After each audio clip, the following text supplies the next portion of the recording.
নমস্কার বন্ধুরা, আজকে আমি তোমাদেরকে দেখাতে চাই এই বইটা।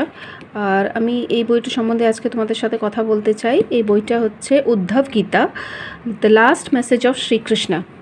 এটা লিখেছেন স্বামী মাধবানন্দ। আর এই বইটাতে আছে শ্রীকৃষ্ণের লাস্ট মেসেজেস, যেটা উনি দিয়েছিলেন নিজের devotee and follower, beloved devotee and follower who was উদ্ধবা।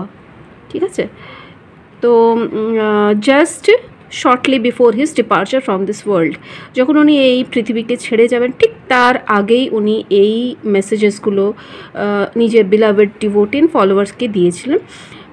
সেই সম্বন্ধে এই বইটাতে কথা বলা হয়েছে। আর এটা আমি 150 টাকাতে কিনেছি। এটা শ্রীরামকৃষ্ণ পরমহংস মঠ থেকে অদ্বৈত আশ্রম, ওখান থেকে এই বইটা এসেছে। এর মূল্য হচ্ছে 150 টাকা।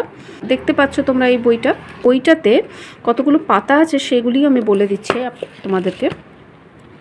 সেটা হচ্ছে 336টা পাতা আছে এর মধ্যে টোটাল।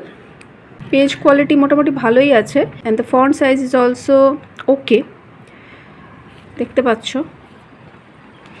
তো এই হলো Uddhava Gita, the last message of Shrikrishna by Swami মাধবানন্দা।